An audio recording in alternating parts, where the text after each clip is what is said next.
On Insightful Inspiration, Isabel Launderville chats with a mosaic of brilliant individuals that help shape the insights industry. We live stream episodes to LinkedIn, and you can listen on all major podcast networks. Join us, and please subscribe so you won't miss our guests' insightful inspiration and hear what drives them and how they get inspired to be successful in the insights industry and beyond. Insightful Inspiration is brought to you by Sylvester & Co., an award-winning qualitative research firm with half a century of experience. Welcome to episode 22 of Insightful Inspiration, where we explore the intersection between technology, research, and human understanding. I'm your host, Isabel Landreville, proud owner of Sylvester & Co. Today's episode is particularly timely as we dive into one of the most pressing questions in our industry. How do we balance artificial intelligence with human expertise? While AI transforms market research, the human element remains crucial, perhaps more so than ever. Today, joining us is Monica Rogers, a strategic growth leader who is an integral part of CMB's AI+HI initiative, which brings together artificial and human intelligence. Before joining CMB, Monica was VP and head of client services at Illuminus, where she led account growth for F500 technology brands. She also launched and grew the research tech platform DigSite, which sold to customer experience company QuestionPro in 2022. Monica started her career in consumer insights at General Mills, where we have that in common, and later held innovation and brand strategy positions with an advertising and brand consulting agency. Monica's experience spans both innovative research technology and traditional methodologies, giving her valuable insight into where artificial and human intelligence best intersect. Let's explore why the human touch remains essential for discovering meaningful insights, even as AI capabilities expand. Monica, welcome to Insightful Inspiration. Thanks for having me. Oh, we're so happy to actually have you. And this bit has been actually a long time standing because my son broke his ankle and we had to postpone. So thank you for your patience, but this has been a long time coming. So I'm very excited to actually deep dive into this topic. Great. Yeah, I'm likewise. Perfect. So how about we get started? So we actually talk about the intersection between AI and human intelligence, but really when we go back to your expertise and where you're sitting right now, what drove CMB to develop AI+HI solutions? Why does it work? I think, early days, right, when really ChatGPT and generative AI kind of came on the scene, we had a dedicated product development innovation team that was looking at, how do we leverage technology, right? And we were looking at, potential acquisitions. We were looking at things that we could build in-house. And we were really recognized pretty early on that this was going to be a pretty significant game changer for our industry. And so we started down the path of really evaluating the technology, how we could use it. And then obviously very quickly, AI got embedded not only into just the basic things that we have access to here every day for productivity, but into all of the res tech tools and platforms that are out there. So there's like 1,500 platforms, I think, that are specific to insights, and that became a huge endeavor for us to evaluate. How is it being applied? Where is it working well? Where is it not working well? And I think that kind of gave us that impetus for saying, well, wait a minute, we really need to have a philosophy around where and how to apply AI along with human intelligence. And we need to think about that in terms of how we bring that to market and really demonstrate for clients, what the difference is, right, between a good application of AI and maybe a bad one, and where the human element kind of comes into play. Mm-hmm. And what would you say across your entire journey and all your lessons? What would you say is maybe an example you would share or something of a bad application versus maybe a good application? There's been, I think, quite a few good applications, and in some case where it's like it starts out good, but it gets to great. And so you're kind of starting there, right? And you're going, okay, the first time we did AI IDIs, the AI prompted and prompted and prompted, and an interview that was supposed to be 15 minutes, it was like 20, 30 minutes, and the AI is still asking questions, right? And we're like, okay, wait a minute. Great that it was excited to probe, but not great that it didn't know to end the interview, right? Yeah. So, so there's that learning journey, right, with some. And then there are some applications, and I think synthetic data is probably one where we just haven't found the traction yet, right? We've looked at a number of different ways, and I know that Richard and our team are still looking at ways, but where we just didn't feel confident in taking something to market yet. We don't feel like it's there in terms of quality, and therefore we're not willing to, to do more than kind of pilot. And we continue to pilot, so that's not stopped. But definitely, you see some variability in the applications where it works really well and not well. And then I think the other thing that's important to understand is that sometimes traditional AI, whether it's machine learning or the modeling that we use in advanced analytics, is better, right?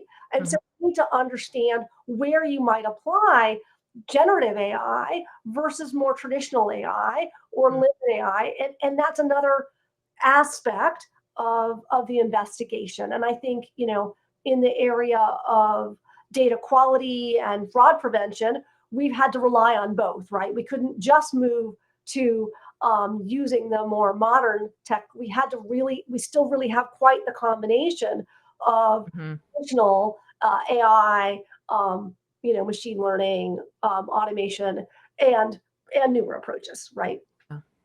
And if we're talking about the intersection between AI and human intelligence, basically humans working with AI, do you see it sort of as a Venn diagram, or how would you characterize the relationship between the two? Yeah, it's interesting because sometimes we think of the AI as leading and we're kind of in the background checking. And sometimes we think that we're leading and AI is in the background doing things, right? And so we see this kind of lens shift. And for each project and each aspect of that project, we have to kind of think about where that AI lens is. So, for example, if you're going to be doing qualitative research, you may decide that you want to do, 20 human moderated interviews, and then you want to do 50 supplemental AI interviews that get you more depth within those industries, right? Or whatever it is that you need to do. Or you may decide, no, I want to lead with AI, right? I want to have these fully AI moderated. So there's that kind of, again, lead follow for AI, and same thing with analytics. You're kind of looking at the data set, you're looking at what you're trying to accomplish, and we have tools like Emotion AI that can go in and take open-ended responses, right, and determine not only the type of emotion, but the intensity of the emotion, and is it passive or active?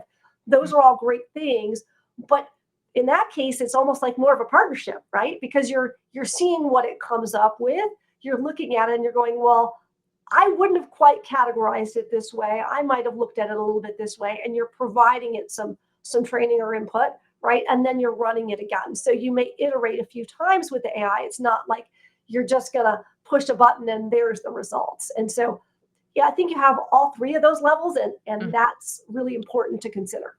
Yeah. I feel like it's another tool in your toolbox as well. Like going back to your example of you might choose to do 20 IDIs human moderated, but then supplement that with 50 AI moderated interviews. What would be the best application? Like what if you look at the total research design and you have both in that sort of specific case, what are the objectives, or what are you should you expect from human, or why go human for the 20? And then why go AI for the 50? What are you going to get from that supplement? Yeah, I think some of it has to do with the topic and the type of probing that you need to do. So, for example, sometimes you might have something very nuanced in terms of the technical expertise of the people that you're interviewing, and the objectives of the type of probing that you want to do. And you may feel like this can or cannot be trained, right? So if you feel like you can train an AI to ask those questions, then you may feel more confident in doing it. If you feel like you might be missing particular aspects or components, right? And you can test it too. This is another really cool thing. Like you can go out and say, I'm going to train up the AI. I'm going to do 5 interviews. I'm going to see. And Mhm. it got this, but it missed this. Do I feel like I can train it further? Or do I feel like, no, I really need to have moderated interviews? And I think definitely, if you talk to Casey, who has our qualitative team, she has a clear point of view on the types of applications where she has seen success, and the type of applications Mhm. where maybe she'd be more concerned. And then also, there's such an opportunity to build this context into quantitative as well, whether you're looking at trying to improve engagement in a quantitative survey by having a more conversational survey that might mix closed and open-ended questions and AI prompting, or whether or not you're just taking a survey that needs to be done in a particular way because you've done it before that way, or because it needs to be structured, conjoint or something like that in a particular way. But then you're adding the AI probing on within Mhm. that format so the user isn't jarred, right? By all of a sudden I've got a chatbot on the screen and that wasn't part of my experience. Yeah. But you're still able to ask questions, but now it just looks like a survey question, but in fact, that question was derived, right, by their prior questions. So there's just so many different ways to really think about this. And I do think it's almost, and I've seen this for just prompting with ChatGPT, right? You learn by doing. You learn by going out and trying it and finding out what works or doesn't work across Mhm. categories, products, industries, study objectives, and you start to kind of get a real sense of, where you can let it kind of run a little bit more free and where you need to be more involved. Yeah. And what would you say to anyone out there who says, if I need to partner with AI, Yeah. how do when you partner with someone, they're part of your success. There's something about, any dream team is made of people who truly trust themselves and have clear communication and whatnot. What would you tell them if they feel like they can't quite trust AI? You've got to build the verifications into the system. Okay. That's a really important part. And we've done some studies too where we're scraping a bunch of social data, right?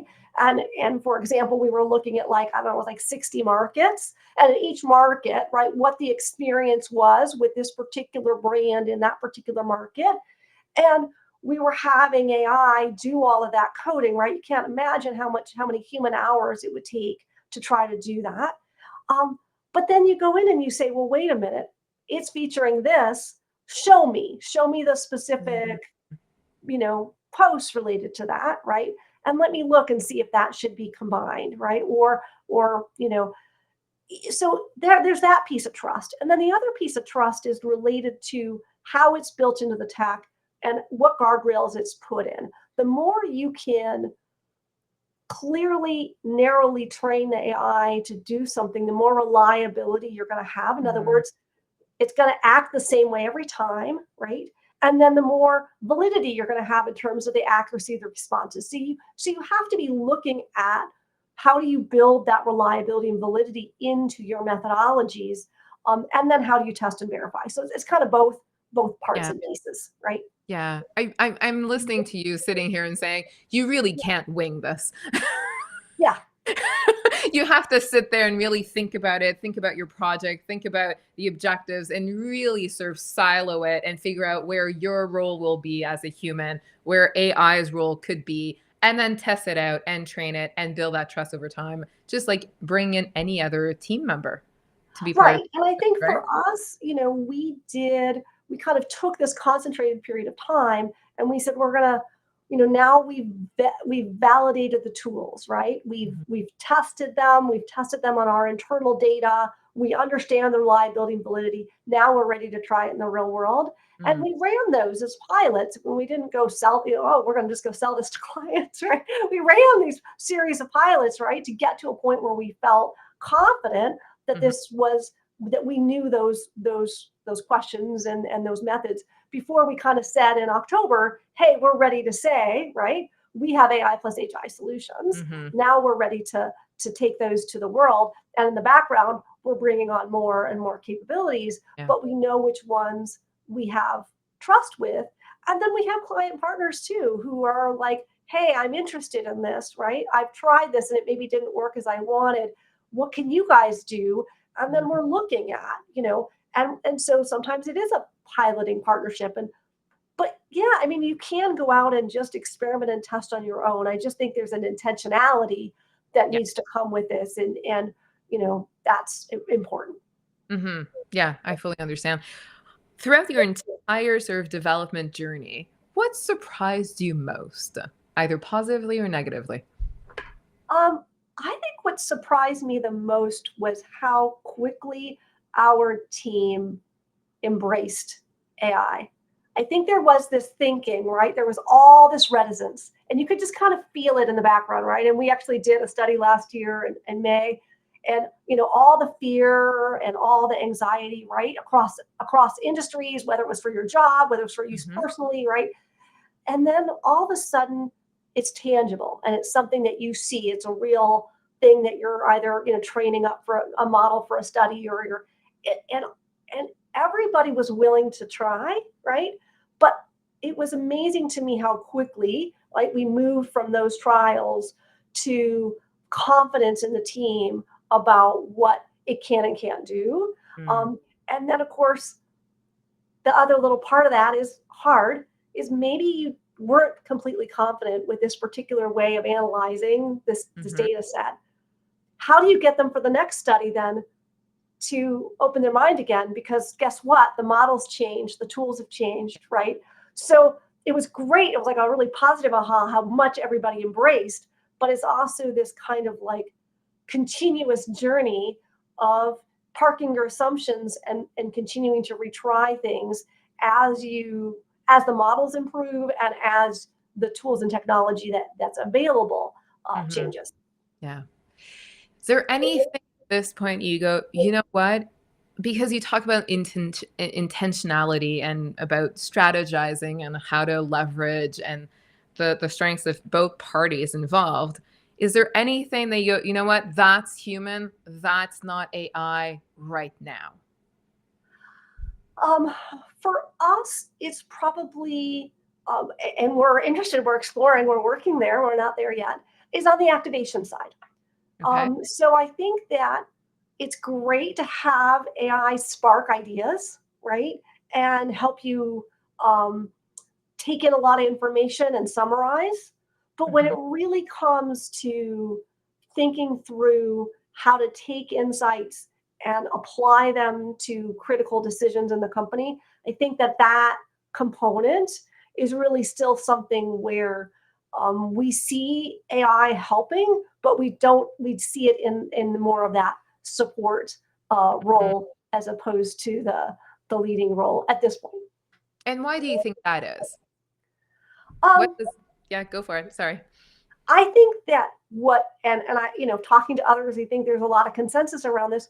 We have intrinsically a lot of knowledge and expertise about our industry, right, that we're in, about other things that we've experienced. And we kind of have the smell test. We know what kind of, that intuitive sense of this is something that is worth a rabbit hole worth going down, and this is not.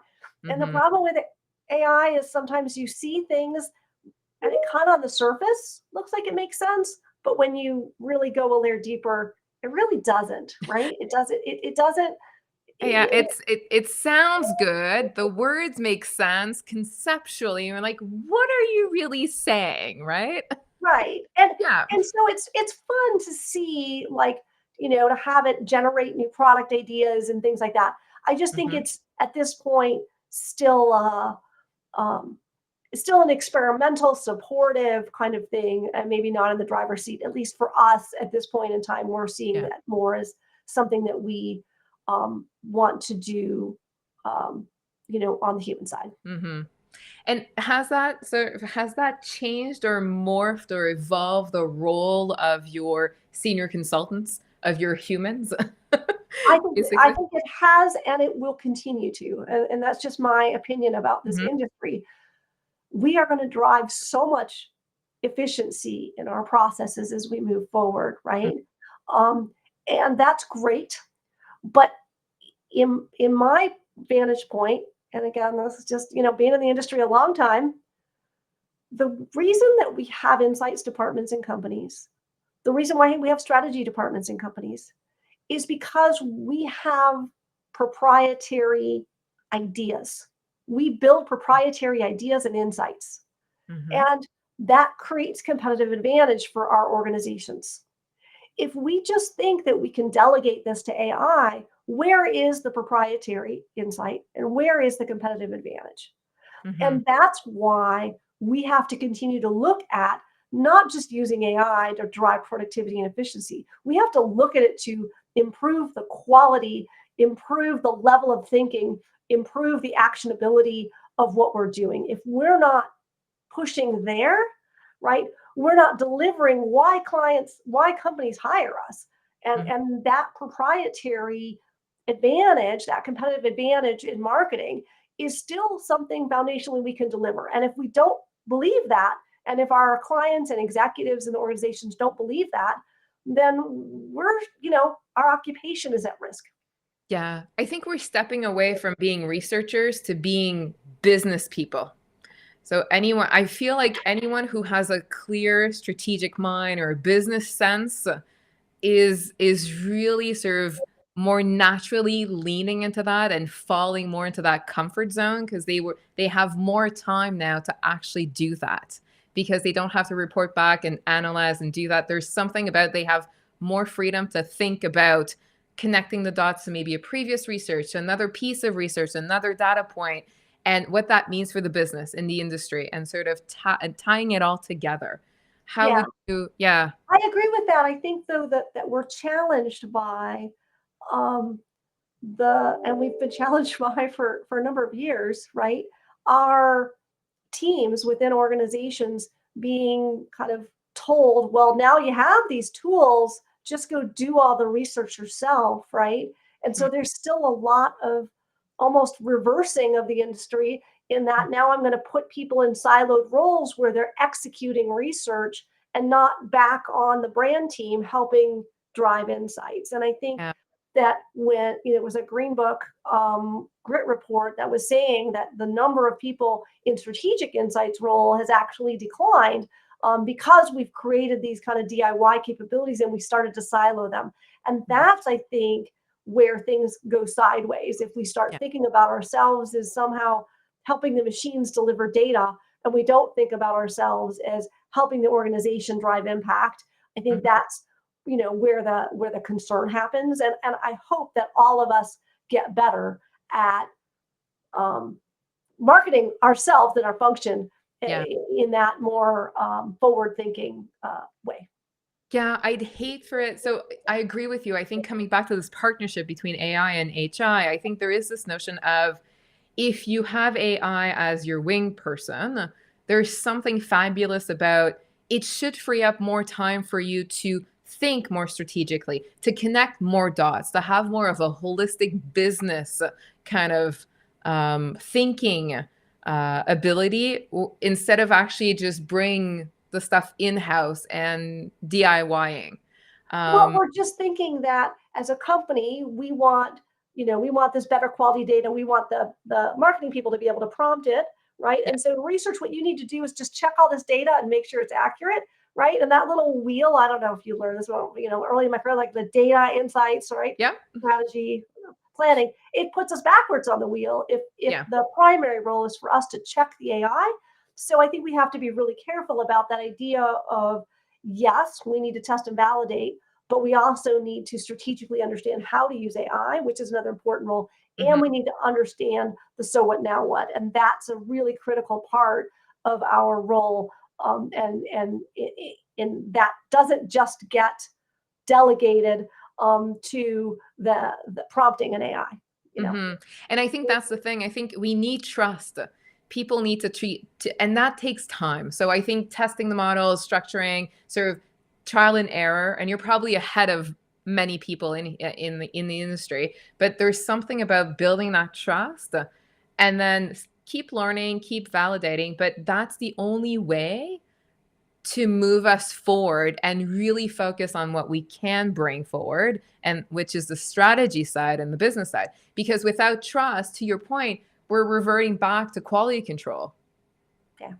Yeah. So we really need that trust and to make sure that we have that. So they're really seen as a colleague and not someone we just delegate to, right? Yep. Yeah. I think there's something. And so what do you think is in store for us as humans? 5, 10 years, two, maybe just 2 years, 5 years from now, not even 10. It's a great question. I mean, I think we're all in store for just continued incremental week in, week out, this Mhm. slow shift, you know? I mean, in terms of our adoption and usage, right? I mean, we didn't have cell phones and then we did have cell phones. Some of us had cell phones, then all of us had phones. Then we started using our cell phones just for calls, but then we started to use it for these other things. Now we use it for everything.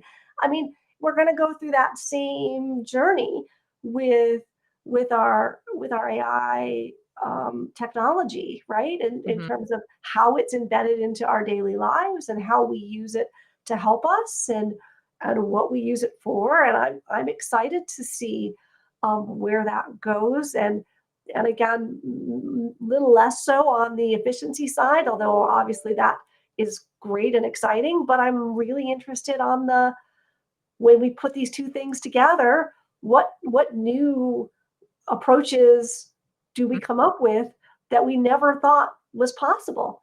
Yeah. Um, you know? I think it's really interesting. And I think so. I'm, as you know, qualitative by design and have always been qualitative. I respect quant for everything it has to do, but there's something about also we've been working with AI for a few years and building trust. On our team we call it building trust, Yeah, to really partner and sort of work with AI efficiently. But there's something about learning. So it was interesting. I have quite a few anthropologists on my team, and there's something about how people learn. And so it's interesting when we do our reports and when we tell our stories and we bring back the insights and whatnot, words really matter, right? They can actually just open and inspire and empower people in our line of work. And it's really interesting how when we first work with a different team or a new team, we always ask them, how do you like to learn?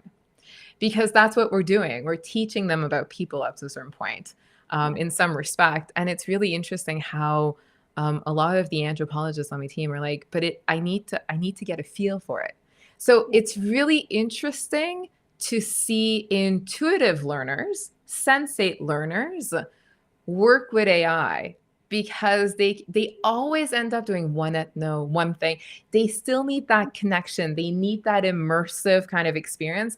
You still need to hear it, the famous phrasing, hear it from the horse's mouth up to a certain point to get a feel for it versus just, hearing it or reading it or seeing it. yes. How is it on There's your end with regards to that? and the exciting thing to me about the AI plus HI journey is the additional context that we bring. And in some ways, I feel like the quantitative definitions and the qualitative definitions, right? They start to merge together into I can have a conversation with a lot of people and I can learn a lot of things in context. But we have to be careful about how we summarize because when we summarize things in a quantitative way, right?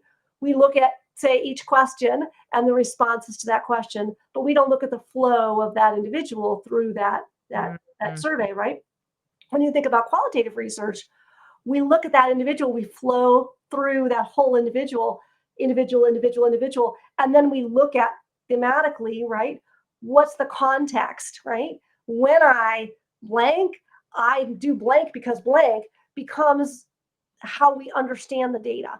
And that's really important. If we start to look at qualitative data and just analyze it quantitatively, we're going to miss that dot connecting unless we analyze it in that way, right? And that's where you really need one to read the in context data. But if you have it structured and categorized in a way that and AI can help you in terms of when you're this kind of company and you're this kind of situation, this is what happens. And here's three examples of that is a lot easier if you have 100 or 1,000 interviews than trying to just listen to two or three. You might miss a lot of that.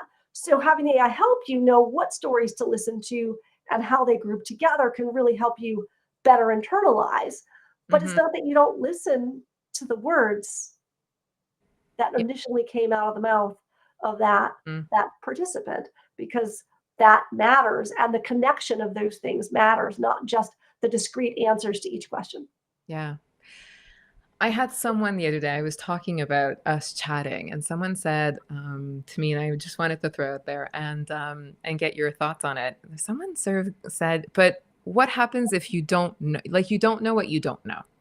And so if there's so much programming and so much intention and how you set it up and so forth, you kind of have to know what you're looking for up to a certain point. What happens if you, because sometimes in a research, and I'm sure you've experienced it as well, I've pulled the plug on a research because one respondent said one thing and we're like, well, that was it.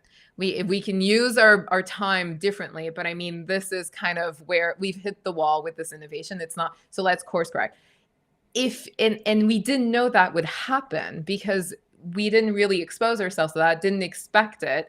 Yeah. How do you work with AI when you don't know what you don't know, and create those learning opportunities for yourself as a Well, researcher? I mean, I'm betting your anthropologist knows some of the answer, right? I mean, foundationally, right, the way that we learn what we don't know is through observation, Mm-hmm. right? Because observational type research allows us to see without asking, and to understand through questioning, whether it's collaboratively or after observing, right?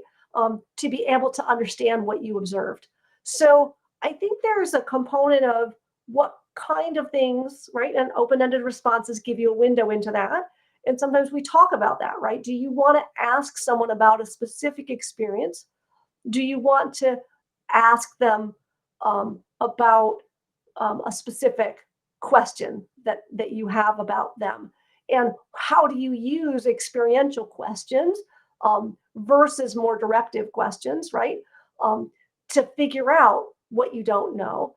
Um, but I'm a big believer, and you mentioned DigSign in my opening. I'm a big believer. That was one of the first companies that did agile insights, and we did these sprints and this iteration. And I still believe that this iterative model works. I mean, we just did a set of research where we did the first five, right, and we listened, and then we kind of looked at it and said, what are we missing here? Or somebody said something we hadn't thought of that changed the direction of what we might want to Yeah. ask in the guide. So I still think we have to use all those same tools that we have around observation versus directive questions. And again, is sometimes we just scrape data right from the internet and look at it, or we do like true ethnographic work that's not AI driven to help us to understand something before Yeah. we get into that stage. So I think it's that what you don't know. Um, it's like probably one of the reasons I love market research so much Yeah. as a profession, right? It's like, Yeah. it's not just coming up with the aha when you have a question, it's coming up with the aha to a question you didn't even know you wanted to ask. I know. And then I was in a debrief this morning, and it was interesting how the insight wasn't groundbreaking. Like it wasn't a new thing, but the entire research allowed us to sort of speak about it and look at it in a different lens. And it completely unlocked and inspired the entire innovation team. Yeah. They just went, oh, we've never thought about it that way. Yeah. So I thought sometimes the pin needs to drop, and sometimes so it's really interesting. Those moments still happen, and I feel they're so magical when you see people's eyes, right? But what I'm taking back is that and correct me if I'm wrong here, it's another tool in our toolbox. It's a very powerful tool. It can be shaped, but I think what makes a good researcher and a good insights person still remains the same. So those guiding principles of, think about it, be intentional in how you go about it, make sure you use all your tools to sort of together, and also keep it agile. I think that's a big part of it. It's not because it's AI and it can do 50 and X number in a crunch time and be more efficient that you need to do 50 at once, Yeah. right? Yeah. Thinking about all the parts and pieces. But the other thing is that we, at least in my experience, a lot of the history, those of us who've been around a long time, tended to think very linearly about how we conducted research. And I Mm, think that the whole kind of agility in the last 5, 10 years of kind of blowing up that concept, I think that some of that is going to happen again with AI. I think some of the ways that we work, some of the skills that we need to have, excuse me, are going to change, and we need to have that open mind and flexibility to say, hey, you know what? Maybe these things that we used to do, and we used to say, yes, we'll take that on as a market research study. We now say, no, that mhm. ain't a research study. That's a ChatGPT prompt, right? Go do that to Yeah. decide if you want to make that decision. You don't even need to be involved there. In fact, I've got it all set up for you. We've got the existing data. Go play away there. Mhm. Here's where I can really add value, right? Yeah. And I think that that's important because, I was at TMRE in December, and um, the head of P&G came up and he said, we now can do a $30,000 research study for $1,000. And I thought, huh, yeah, you probably could do a study you used to do for 30,000 for $1,000, but you probably don't want to do every study that you used to do for 30,000 for $1,000. In fact, maybe you want to do that $100,000 study for 30, or maybe you want to do a $30,000 study still because of your objectives. And I think that that's Hmm. really important to not just throw the kitchen sink in there and assume that AI is applied equally across all situations, regardless of risk or the strategic nature of the question. Yeah, I fully agree on that. I think there's something about, let's expect more of ourselves and make ourselves better as a result of this very powerful tool. It's probably one of the most powerful tool I've seen in my 25 years. I mean, we online and this and blah blah blah and all of that, but Yeah. there's something really fascinating about this, and everybody's kind of doing and sort of testing it and sort of having their own kind of experiences with it, which is makes it a very exciting time. But I really love how it pushes us to get out of the nuts and bolts.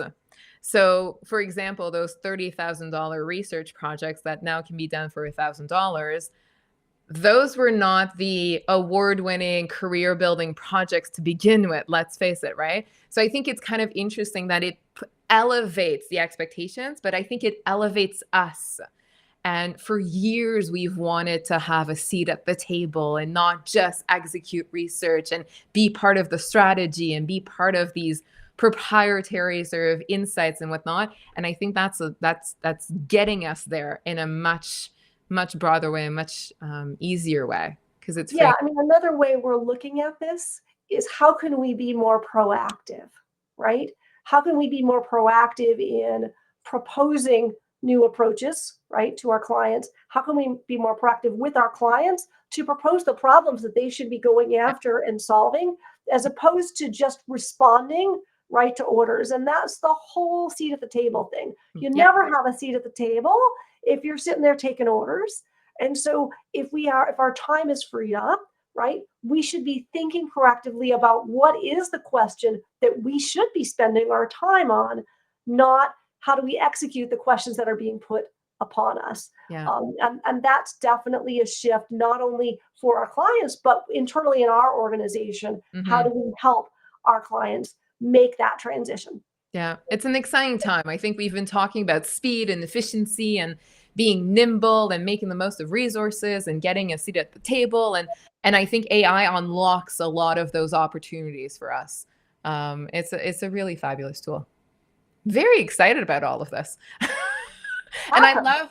I love how it's a partnership, which I think is fabulous. We're not delegating to AI. I think the partnership is the important piece, which is exactly what you did, which is AI plus HI, which is, I think, the exciting part of it. I agree. Yeah, very much so. Okay, I love to end these because I have a bit of a French background. I won't start speaking French with you. Don't worry about it. English is still my mother tongue. But I love to wrap these up. for our listeners. And there are some trends here and there that are popping up across the 20 somewhat episodes so far. So it is, because I ask questions for a living, it is 4 questions. It is an abbreviated version of the Bernard Pivot Bouillon Culture sort of standard questionnaire, which is probably, you'd remember James Lipton using it as part of the wrap up of the Actor Studio, if ever you were sort of privy to that. Because I think it sort of sets everything in stone and gives back to the community in terms of inspiring people. And so, are you ready to play? It's just 4 questions. All right, go for it. I love it, Monica. Thank you. So the first question is, what profession other than your own would you like to try? I would like to try being a helicopter pilot, which sounds absolutely crazy. Why a helicopter, not a plane? Very specific. I always wanted to fly as a kid, and the closest I came to really experiencing flying was actually hang gliding, because I could be in the air and feel the wind. But a couple of years ago, I went to Hawaii on my honeymoon, and my husband got us this helicopter.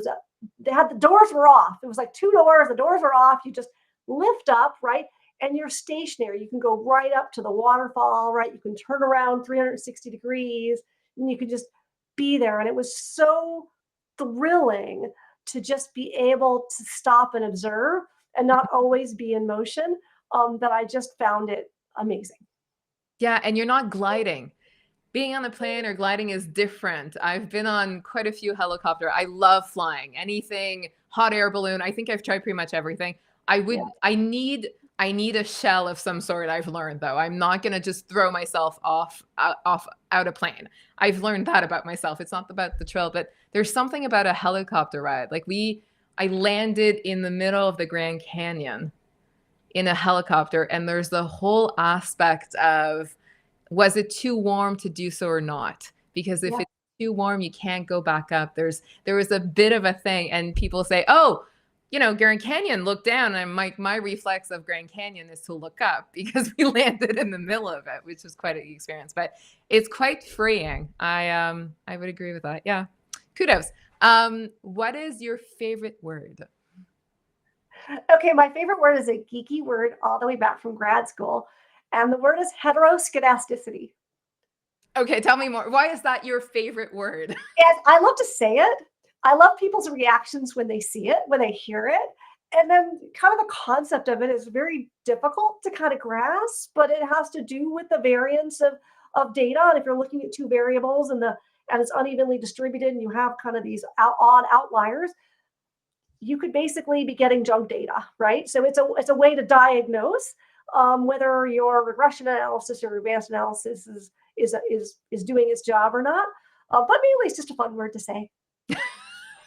At the end of the day, I just like saying it. Either way, I just like it is quite, yeah, I'm sure it's quite like satisfying. It's like supercalifragilisticexpialidocious, right? This is a version of that. Heteroskedasticity. It's like in French, anticonstitutionnellement, which I think is the longest word Nice. ever. Yeah, it's one of those. And on the flip side, what is your least favorite word? All right, I'm going to tell you a little story about my childhood. There were 4 words that I had to put money in a jar if I said as a kid, and they were not swear words. Interesting. The words were try, hope, sorry, and problem. Now, I'm not sure these are actually my least favorite words, but I thought it was an interesting concept that my parents had, that you don't try, you do things. Yeah. You don't hope, you plan. Mm-hmm. You're not sorry, you apologize. You deal with your sorriness. Mm-hmm. And of course, you don't live in the world of problems, you deal in the world of opportunities, right? Yeah. And so that transformational idea of the words that anchor us down, right, and get us stuck, versus the words that unleash us and inspire us and allow us to become, is definitely something that I believe a lot in and spend my time thinking about. I love your parents. That is so insightful and so smart. That is just, yeah, that's amazing. That's amazing. It's really interesting. Yeah. It's like so one trend, I said there were trends, one trend that comes through from a lot of people I've been speaking to, because we're all about, inspiring people and sparking inspiration and whatnot. So we have a lot of positive, sort of optimistic, sort of innovative people. And a lot of people say the word that they like the least is the word no. Yeah. Which is because, to your point, it kind of is the same concept of, well, if you say no, you stop. Yeah. Or it creates a barrier or something. Whereas if you say yes, but, or yes, and, or something, it still sort of has that same, even your body language is different. Right. To your point. So how much money did you put in the jar over the years? I know it was enough to get a couple of movies, because that's good. Take the money and do something fun with it, right?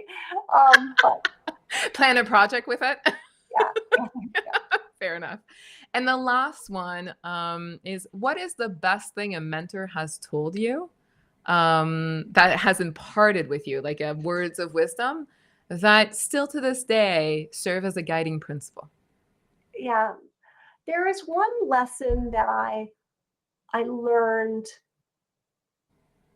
and it's partially about me, and why sometimes I don't always I wasn't always connecting with my colleagues on things, and it was about the idea of ambiguity, right? And how most people aren't comfortable in the world of ambiguity, and I happen to love the world of ambiguity, and a lot of qualities I think do as well. But where that led me, fast forward to now, was, kind of when I started at CMB and I said, I'm here to do growth strategy and to help move the company forward. And I really gave everybody in the company a little Ted Lasso. And I said, if you're riding the horse and you're comfortable, you're riding it wrong. And really, this idea of being comfortable, being uncomfortable is, I think, what that whole ambiguity thing has really extended to for me in working with my teams and inspiring people, is to recognize that being uncomfortable is a good and positive thing. And I'm a triathlete, or at least I was. I don't do triathlons anymore. I still bike and swim, but I don't run.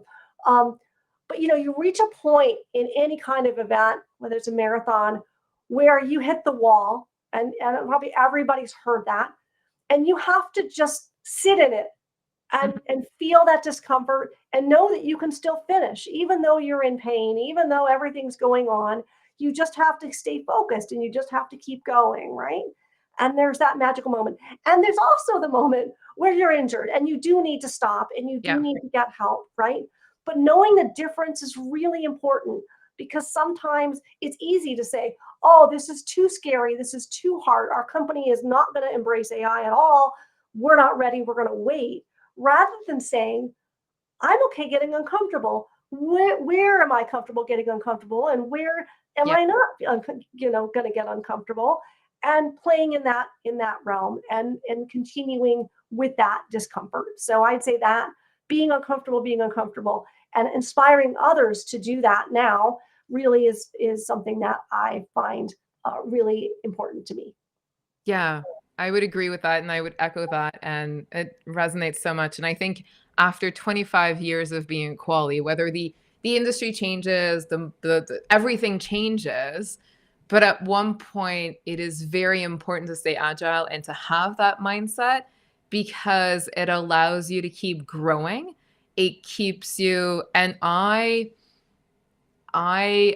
like agility and solutions and ambiguity to the extent that if I don't have it, I get bored.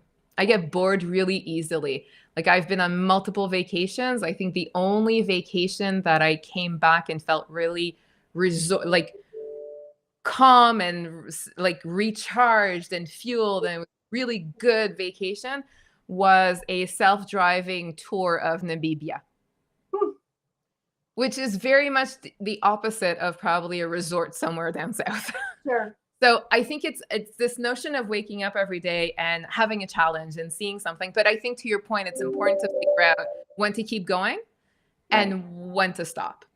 Yes. Or when to course correct. I think that is also, be honest, be kind, but also know that. And to your point, kind of thinking about vacation planning, you know, when I go on vacation, sometimes my favorite moments are those unplanned moments. And so when I plan a vacation, at least until I met my husband, I tended to just go and show up, you know? So I like bike tours. I would go, I'd get on a bike. I'd know I'm biking from here to there, but I don't know anybody there. And I don't know exactly what's going to happen at each stop or who I'm going to meet or what I'm going to do. And it's just going to kind of happen organically based on what's there, Yeah. right? Whereas my husband wants to plan, right, and have everything kind of planned out. And what's been really fun is, I think, us learning from each other. And I think that that's really important in organizations too, is to say there's an amount of planning that's super helpful that gets you to that better restaurant, that place you wouldn't have found and happened upon on your own. And then there's that other part of just making time and space to be uncomfortable, to experience, and to have that kind of thing happen that you never even thought could happen, right?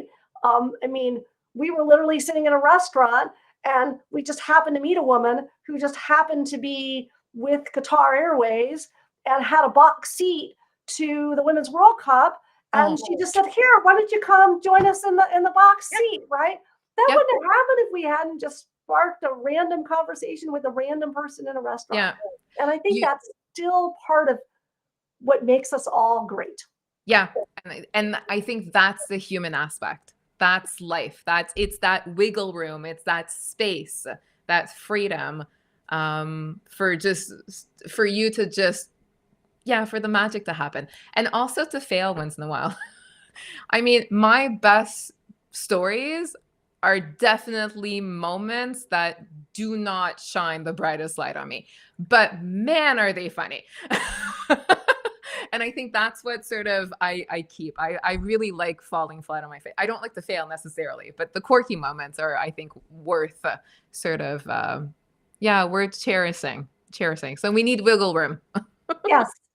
We need wiggle room for sure. Kindness to ourselves, above all else, kindness to ourselves and each other. You know? Yeah, I think we need to keep learning about how we go about learning about people. Yeah. Okay. This was simply amazing. Thank you so much. Great insights. Great chatting with you. This, I'm sure, will spark inspiration with our listeners. I thank you so much. It was really great to chat with you, Isabel. Yeah. Thank you, Monica. Thank you so much. People, this is episode 22. Please join us next time. And I'm signing off. Thanks for tuning into Insightful Inspiration, your trusted market research podcast. If you enjoyed this episode, share it with your network, and we'd love it if you could leave a review or rating on Apple or Spotify. For more on this episode and others, head over to celesco.com. And remember, insight isn't just about what we uncover, it's how we let it shape our actions. Until next time, stay curious, be kind, and keep seeking inspiration. We'll see you soon.